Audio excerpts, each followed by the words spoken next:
మన తెలుగు సంస్కృతి ఛానల్కి స్వాగతం.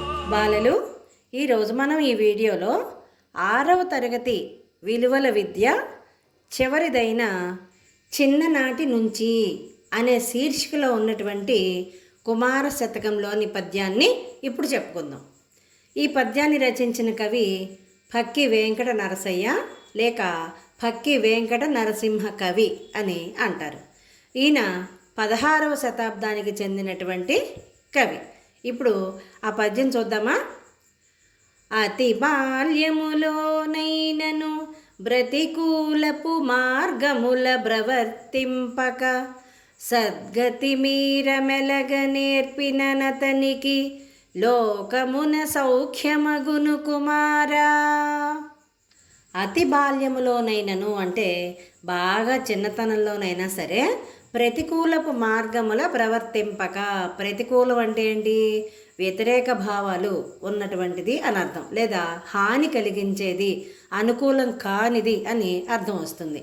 అనుకూలం కాని మార్గాలలో లేదా విరుద్ధమైనటువంటి మార్గాలలో ప్రవర్తించకుండా సద్గతి మీర మెలగ నేర్పిన, మంచిగా ప్రవర్తించడం గనక అతనికి నేర్పితే అలాంటి వాడికి ఈ లోకంలో సౌఖ్యమగును కుమార, సుఖాలు కలుగుతాయి అని దీని యొక్క అర్థం. ఇప్పుడు పద్యం యొక్క భావం చూద్దామా. ఓ కుమార, మొక్కై వంగనిది మ్రానై వంగున అని సామెత. అంటే మొక్కగా మనం వంచలేకపోతే మాను చెట్టు అయిపోయిన తర్వాత దాన్ని ఎట్టి పరిస్థితుల్లోనూ మనం వంచలేము. దేన్నైనా సరే మొదట్లోనే సరిచేయాలి. అలా చేస్తే మిగిలినదంతా సాఫీగా నడుస్తుంది. ఈ భావాన్ని కవి పై పద్యంలో చెప్తున్నారు. బాగా చిన్నతనంలో కూడా ప్రతికూలమైన మార్గాలలో వెళ్ళకూడదు, అంటే చెడు మార్గాలలో ప్రవర్తించకూడదు అని అర్థం. ఏదో చిన్నతనంలే అని ఉదాసీనత వహిస్తుంటారు, అది తప్పు అని కవి యొక్క అభిప్రాయం. అలా మంచి మార్గంలో గనక నడిస్తే అలా నడిచిన వాడికి ఈ లోకంలో సమస్త సుఖాలు ప్రాప్తిస్తాయి, అంటే అన్ని రకాల సౌఖ్యాలు కూడా కలుగుతాయి అని అర్థం. ఇక్కడ మనం ఒక చిన్న విషయాన్ని చెప్పుకోవాలి. బాగా చిన్నతనంలో ప్రతికూలమైన మార్గాలలో వెళ్ళకూడదు అని చెప్తున్నారు కదా. చిన్నతనంలో ఏది మంచిది ఏది చెడ్డది అనే విషయం పిల్లలకి తెలియదు కదా. దాన్ని తెలియచెప్పాల్సింది ఎవరు? తల్లిదండ్రులు. ఇక్కడ ఒక చిన్న ఉదాహరణ చెప్పుకుందాం. చిన్న పిల్లలు ఎవరైనా వచ్చి రాని మాటలతో బూతులు తిడుతూ ఉంటారు, చెడ్డ మాటలు అంటూ ఉంటారు. అప్పుడు తల్లి కానీ తండ్రి కానీ అక్కడ ఉన్నటువంటి ఎవరైనా సరే పెద్దవాళ్ళు తప్పునన్న అలా మాట్లాడకూడదు అని చెప్పాలి. కానీ దురదృష్టం ఏంటంటే కొంతమంది వాడేదో ఘనకార్యం చేసినట్లుగా తల్లిదండ్రులు కానీ పెద్దవాళ్ళు కానీ అక్కడ ఉన్నవాళ్ళు ముసుముసు నవ్వులు నవ్వుకుంటూ ఉంటారు. వాడేమనుకుంటాడు, అబ్బా నేనేదో ఘనకార్యం చేశాను అనుకుంటాను, వీళ్ళు చక్కగా నవ్వుతున్నారు నేను అన్న మాటలకి అని చెప్పి అలాగే ఇంకా ఇంకా ఇంకా మాట్లాడుతూ పిచ్చి మాటలన్నీ కూడా మాట్లాడుతూ ఉంటారు. అందుకనే చిన్నతనంలోనే మంచి మాటలు అనేవి తల్లిదండ్రులే పిల్లలకి నేర్పాలి. దీని సారాంశం ఏమిటంటే, చిన్నతనంలో సాధారణంగా ఏ విషయాల మీద ఆసక్తి అనురక్తి చూపిస్తారో పెద్దవారు అయ్యే కొలది ఆ విషయాలపై అధ్యయనం చేయటం వల్ల చిన్న వయసులోనే మంచి ప్రవీణులు అవుతారు. ఇప్పుడు చూడండి, పాఠశాలలో పెద్ద అయిన తర్వాత నువ్వేమవుతావురా అంటే ఒక్కొక్కళ్ళు ఒక్కొక్క వృత్తిని ఎంచుకుని చెప్తారు. అది వాళ్ళకి చిన్నతనంలోనే ఏర్పడుతుందన్నమాట, ఆ ఆసక్తి అనురక్తి అభిరుచి అనేది. ఆ రంగంలోనే వాళ్ళు ప్రవీణులవుతారు, అంటే నేర్పరులు అవుతారు, నైపుణ్యం కలవాళ్ళు అవుతారు. అలాంటి వారిలో ఒకరు శ్రీపాద పినాకపాణి గారు. వారు ప్రసిద్ధ గాయకులు. గాయకులు అంటే ఎవరు? పాటలు పాడేవాళ్ళు. వారి తండ్రి కామేశ్వరరావు గారు సంగీత నాటక రంగాల్లో ప్రావీణ్యం పొందినవారు. పినాకపాణి గారి నాన్నగారు కామేశ్వరరావు గారు సంగీతంలోనూ నాటక రంగంలోనూ కూడా నైపుణ్యాన్ని పొందినవారు. వారి ఇంటికి స్థానం నరసింహారావు గారు వంటి ప్రముఖులు, అంటే ప్రసిద్ధి పొందిన వాళ్ళు వచ్చి నాటకాల గురించి చర్చించేవారు. అంటే సంగీత నాటక రంగాల గురించి వాళ్ళు మాట్లాడుకుంటూ ఉండేవారన్నమాట. పినాకపాణి గారి అక్కగారు కామేశ్వరి అనే ఆవిడ సంగీతం నేర్చుకుంటూ ఉండేదిట. 4 ఏళ్ల చిన్నారి పినాకపాణి గారు అక్కతో పాటుగా కూర్చుని ఆయన కూడా ఆ సంగీతాన్ని వినేవారు. ఒకసారి బిఎన్ లక్ష్మణరావు గారు అనే ఉపాధ్యాయుడు భైరవి రాగంలో పద్యాన్ని పాడగా పినాకపాణి గారు కూడా అదే విధంగా పాడి అందరినీ ఆశ్చర్యపరిచారట. ఇక్కడ శాస్త్రీయ సంగీతాన్ని నేర్చుకునేటప్పుడు రాగాలు కూడా శాస్త్రీయ రాగాలు కొన్ని ప్రసిద్ధమైనవి ఉన్నాయన్నమాట. అవేంటివంటే హిందోళ రాగం, మోహన రాగం, కళ్యాణి రాగం, శంకరాభరణ రాగం, భైరవి రాగం. ఇప్పుడు పినాకపాణి గారు పాడినటువంటి రాగం భైరవి రాగం. ఆ ఉపాధ్యాయులు మరియు ఇతర టీచర్లందరూ కూడా ఎంతో సంతోషించారట. ఎందుకని 4 ఏళ్ల వయసులో ఉన్నటువంటి చిన్నారి అంత మంచి భైరవి రాగంలో పద్యాన్ని పాడుతుంటే వాళ్ళందరూ ఆశ్చర్యపడిపోయి చాలా సంతోషించారట. తర్వాత కాలంలో శ్రీపాద పినాకపాణి గారు ద్వారం వెంకటస్వామి నాయుడు గారి వద్ద సంగీత విద్యను అంటే సంగీతాన్ని అభ్యసించారు, అంటే నేర్చుకున్నారు. ప్రతిరోజు కూడా క్రమం తప్పకుండా ఒక్కరోజు కూడా మానకుండా అని అర్థం 6 గంటలు సంగీత సాధనని చేసేవారట. వారు తరువాతి కాలంలో కర్ణాటక సంగీతంలో తిరుగులేని వ్యక్తిగా తయారయ్యారు. ఎవరు? శ్రీపాద పినాకపాణి గారు.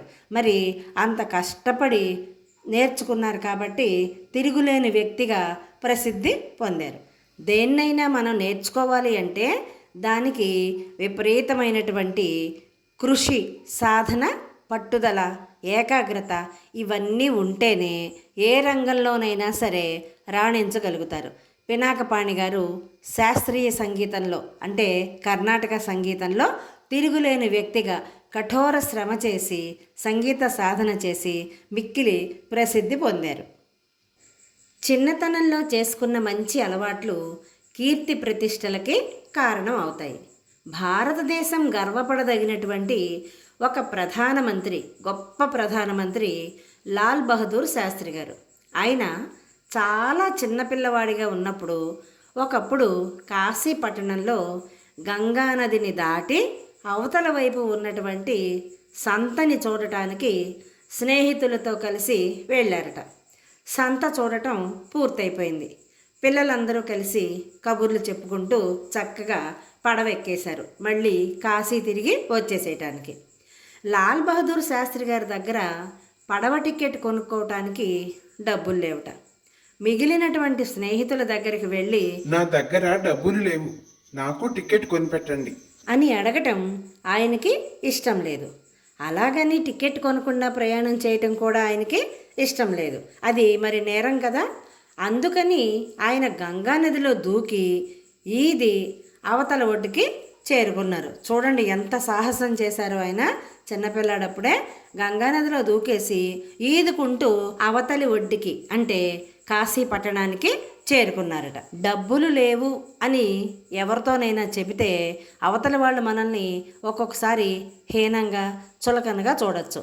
అందుకని చిన్నతనంలోనే ఆత్మాభిమానం కలిగినటువంటి లాల్ బహదూర్ శాస్త్రి గారు ఎవరికీ చెప్పకుండా చక్కగా గంగానదిలో ఈత కొడుతూ అవతల ఒడ్డుకి చేరుకున్నారు. అంత నిజాయితీ తత్పరుడు, అంత ఆత్మగౌరవం కలిగినటువంటి వ్యక్తి లాల్ బహదూర్ శాస్త్రి గారు. అందుకే పెద్దయిన తర్వాత కూడా ఆయనకి అదే లక్షణం ఉండిపోయింది. అందుచేతనే ఆయన జీవిత చరిత్ర సువర్ణాక్షరాలతో అంటే బంగారపు అక్షరాలతో వ్రాయబడవలసిన చరిత్రగా మిగిలిపోయింది. చిన్ననాటి నుండే ఆయనకు నిజాయితీ, ఆత్మగౌరవం వంటి లక్షణాలు అలవడ్డాయి. మీరు మంచి పుస్తకాలు చదువుతుంటే మీకు తెలియకుండా మీలోనే ఉన్నటువంటి కొన్ని అనురక్తులు అంటే ఇష్టాలు మీకు తెలుస్తాయి. వీణ వాయించాలని, వయోలిన్ వాయించాలని, చిన్న కథని రాయాలని, బొమ్మలు గీయాలని, ప్రకృతిని వర్ణించాలని, నటించాలి అనే సొంత అభిలాషను గమనించి అందులో నిష్ణాతులు కాగలిగితే, నిష్ణాతులు అంటే ఏమిటి? నైపుణ్యం కలవాళ్ళు అని అర్థం.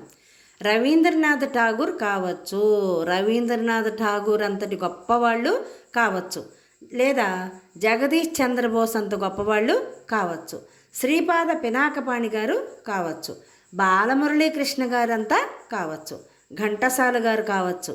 అంటే ఎంతమందిలాగా మనం అవ్వచ్చు. వీళ్ళందరూ చిన్నతనం నుంచే మంచి మంచి అలవాట్లు నేర్చుకుని పెద్దయి ప్రసిద్ధి పొందినటువంటి మహానుభావులు. అందుకని ఎవరైతే కఠోరమైనటువంటి శ్రమ చేసి కృషితో పట్టుదలతో ఏవైనా విషయాలు నేర్చుకుంటే వాళ్ళందరూ కూడా వీళ్ళంతటి గొప్పవాళ్ళు కావచ్చు అని మనం గ్రహించాలి. అతి బాల్యములోనైనా చిన్నతనంలోనైనా సరే చెడు విషయాలు నేర్చుకోవటం కాదు, అది సరైన పద్ధతి కానే కాదు. మంచి విషయాలు నేర్చుకోవాలి. చెడు విడిచిపెట్టి మంచి విషయాలు నేర్చుకుని వాటిలో నేర్పు పొందినటువంటి పిల్లవాడు లోకంలో గొప్ప కీర్తిని అంటే పేరు ప్రతిష్టలని పొందుతాడు. పెద్దవాడైన తర్వాత అతని పేరు చిరస్థాయిగా నిలబడి అందరూ ఆయనని ఆదర్శంగా తీసుకుంటారు. ఫలానా వాళ్ళలాగా మనం కూడా ఉండాలి, అంత మంచితనాన్ని మనం కూడా పొందాలి, ఆ గొప్ప వ్యక్తిలాగా మనం కూడా జీవించాలి అని అందరూ మనల్ని ఆదర్శంగా తీసుకునేలాగా ఉండాలి.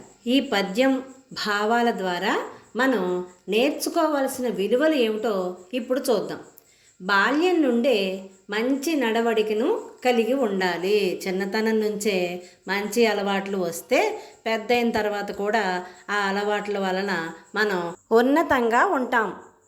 చిన్నతనం నుండే మన అభిరుచిని తెలుసుకొని సాధన చేయాలి. మనకి ఏదైతే ఇష్టమో, ఏ రంగంలో అయితే మనం రాణించాలనుకుంటున్నామో ఆ రంగాన్ని ముందు తెలుసుకుని దానికి తగినటువంటి కృషిని పెంపొందించుకొని ఆ రంగంలో ప్రసిద్ధులు కావాలి. పరిశుభ్రంగా నిజాయితీగా బాధ్యత కలిగి ఉండటాన్ని అలవాటు చేసుకోవాలి. ఈ బాధ్యత అనేదాన్ని ప్రతి ఒక్కళ్ళు కూడా అలవాటు చేసుకోవాలి. అందరూ కూడా హక్కుల కోసం పోరాడుతున్నారు తప్ప బాధ్యతల కోసం ఎవ్వరూ కూడా నిలబడే స్థితిలో లేరు. ప్రస్తుత సమాజం అలా ఉంది. హక్కులు కావాలి కానీ బాధ్యతలు అవసరం లేదు. కానీ మనం ఏం చేయాలి?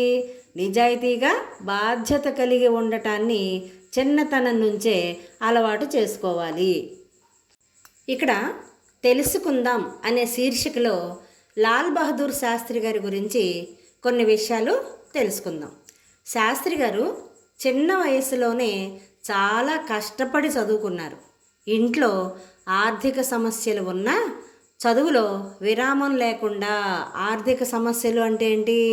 బేదతనం, పేదరికం ఉన్నా సరే చదువులో విరామం అనేది లేకుండా బాగా దూరమైనా సరే స్కూల్కి నడుచుకుంటూ వెళ్ళేవారు. చదువుపై ఆయనకు అమితమైన ఆసక్తి ఉండేది, విపరీతమైన కోరిక ఉండేది ఆయనకి, నేను బాగా చదువుకోవాలి అని. చిన్నతనంలోనే శాస్త్రి గారు భారత స్వాతంత్ర్య ఉద్యమంలో పాల్గొన్నారు. శాస్త్రి గారు చిన్నప్పటి నుంచే వినయం, నైతికత, మర్యాద వంటి విలువలకు ప్రాధాన్యం ఇచ్చేవాళ్ళు. చిన్ననాటి నుంచే శాస్త్రి గారు సాదాసీదా జీవితం గడిపారు. ఆడంబరం ఏమీ లేకుండా. కొంతమంది డంబాలు పలుకుతూ జీవిస్తూ ఉంటారు, నాకు అది ఉంది ఇది ఉందని. కానీ శాస్త్రి గారు చాలా నిరాడంబరంగా సాదాసీదా జీవితాన్ని గడిపారు. ఆయన నిరాడంబరత, సరళత ఆయన వ్యక్తిత్వానికి గొప్ప శోభను చేకూర్చింది. అంటే ఆయన యొక్క వ్యక్తిత్వం, ఆయన స్వభావమే ఆయనకి అలంకారంలాగా నిలిచింది అని అర్థం. లాల్ బహదూర్ శాస్త్రి గారి గురించి చెప్పుకోవాలంటే చాలా సమయం పడుతుంది. ఆయన గురించి వేరే వీడియోలో చెప్పుకుందాం. పద్యం, భావం, దాని యొక్క సారాంశం, మనం ఏమేమి విలువలు నేర్చుకోవాలో అది, లాల్ బహదూర్ శాస్త్రి గారి గురించి చాలా విషయాలు తెలుసుకున్నాం కదా. ఈ విలువల విద్య అనే పుస్తకంలో 6 పద్యాలు కూడా మనం చక్కగా వివరించి చెప్పుకున్నాం.